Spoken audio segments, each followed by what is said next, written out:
What's going on, everybody? Alex here from the Football Guys, here to talk about one of the most interesting players in all of fantasy football in Mike Evans. Every year, there's always heavy debates of where you draft him for a number of reasons. We argue about him every year. And where we should start is his finishes, because that, describes the very outer part of it with so much inner stuff with Mike Evans and where you want to draft him every year. And over the last 4 years, he's finished as the wide receiver 9, the wide receiver 15 in 13 games, the wide receiver 11, and the wide receiver 9. So he's been a borderline wide receiver 1 on a points per game basis for the last 4 years, but he's also never finished in the top 8, and he's finished in the top 8 wide receivers just one time in 8 seasons. Another knock I had on him going into last year was his consistency. In 2020, he was a wide receiver 2 or better just in 38% of his games. Not a wide receiver 1 or better, a wide receiver 2 or better in just 38% of his games, while having 3 or less catches in 10 out of 20 games, including the playoffs, which is not what you want drafted from a player in the first 3 rounds. But whether it was Tom Brady or not, in 2021, he cleaned up that consistency, finishing with double-digit fantasy points in 12 out of 16 games. But now, Tom Brady's likely not going to be the QB in Tampa Bay this year. Antonio Brown's also not going to be back to steal targets from Mike Evans.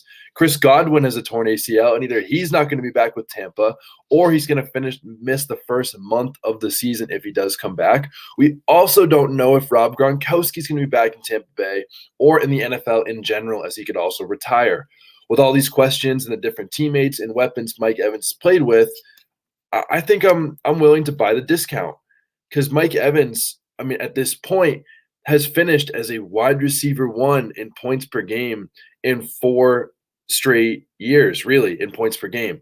And he's done it in, I think, 5 over the last 7 now. He has a wide receiver 2 overall finish, but the biggest question, obviously, is who's going to be his quarterback. Could it be Kyle Trask, who they drafted in the second round last year, and Bruce Arians has done nothing but praise? It could be Blaine Gabbert, who's also a very scary option, but someone that Bruce Arians has said that he really believes in for different reasons. It could be a lot of people. Maybe they draft someone. Maybe they sign or trade for someone because they still have enough of a team that could win now with some of the options. There's a lot of different things going, but one of the constants for this Tampa Bay Buccaneers team, no matter who the coach is, no matter who the quarterback is, no matter what the other weapons like, is Mike Evans. He's been consistent every year. Does it scare me that maybe he doesn't have that, same ceiling anymore? As he said, no top 8 finishes, but he's had 2 finishes at number 9. So he's been consistent every year. I think he's undervalued right now, going as the wide receiver 17, 1 spot ahead of Chris Godwin, who's going to miss the first month of the season no matter where he goes.